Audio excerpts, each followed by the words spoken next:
ഇന്ന് ഞങ്ങളെല്ലാവരും മീറ്റ് ചെയ്തൊരു കുട്ടി വ്ളോഗാണ് ഇവിടെ ഷെയർ ചെയ്യുന്നത്. 2 വർഷം ശേഷം നമ്മൾ ഈ മീറ്റ് ചെയ്യുന്നത്. പക്ഷെ നമുക്കൊരു വ്യത്യാസമില്ല, നമ്മളെല്ലാവരും അടിപൊളി വൈബായിട്ട് തന്നെ നിൽക്കുന്നതാണ്. എന്നിട്ട് അവിടെ നമ്മൾ ഇപ്പോൾ ലുലു മാളിലാണ് നിൽക്കണത്. എവിടെയൊക്കെ പോകണമെന്ന് പ്ലാൻ ചെയ്ത് ലാസ്റ്റ് പോയി കറങ്ങി തിരിഞ്ഞ് നിൽക്കുന്നത് ലുലുവിലാണ്. മെയിൻ പരിപാടി എന്ന് പറയുന്നത് ഫുഡ് കഴിക്കാൻ പോക്കായിരുന്നു. പക്ഷേ അതിന് മുമ്പ് കുറച്ച് നേരം വൈബ് ചെയ്യാൻ വേണ്ടിയിട്ട് നമ്മൾ ലുലുവിലുള്ള ഈ കടയിൽ കയറിയതാണ്. നമുക്ക് പ്രത്യേകിച്ച് അറിയാനൊന്നും പാടില്ല, എന്നാലും നമ്മൾ ട്രൈ ചെയ്തു, കുറച്ച് ഗെയിമൊക്കെ കളിച്ച് നോക്കി. അവരെ ഉന്നൊക്കെ കഴിഞ്ഞിട്ട് പോയപ്പോൾ എൻ്റെ ആണ് പോയത്. എനിക്ക് ഫസ്റ്റ് കിട്ടി, പക്ഷേ അപ്പോൾ തന്നെ പോയിട്ടാ ബോൾ. അത് കഴിഞ്ഞ് അവിടുത്തെ 2-3 പാവാച്ചീനെയൊക്കെ നോക്കി നിന്നു.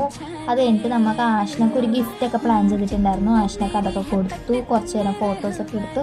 അവിടെ നിന്ന് പോയത് ഫുഡ് കഴിക്കാൻ വേണ്ടിയിട്ടാണ്. നേരെ പോയത് കുബാബയിലായിരുന്നു. അവിടെ പെരുന്നാൾ കാരണം അടച്ചിട്ടേക്കണായിരുന്നു. പിന്നെ അറേബ്യൻ പാലസിൽ പോയി, അവിടെ ടേക്ക് അവേ മാത്രമേ ഉണ്ടായിരുന്നുള്ളൂ. നേരെ ചന്ദ്ര ഡ്യൂട്ടിയിൽ പോയി ഫുഡൊക്കെ കഴിച്ചു. അത് കഴിഞ്ഞിട്ട് കുറച്ച് ഫോട്ടോസൊക്കെ എടുത്ത് നമ്മളവിടെ നിന്ന് ഇറങ്ങി. അപ്പോൾ അത്രേ ഉള്ളൂ നമ്മുടെ വീഡിയോ. ആദ്യമായിട്ട് കാണണമെങ്കിൽ ലൈക്ക് ചെയ്യാനും സബ്സ്ക്രൈബ് ചെയ്യാനും മറക്കല്ലേ ഗായ്സ്.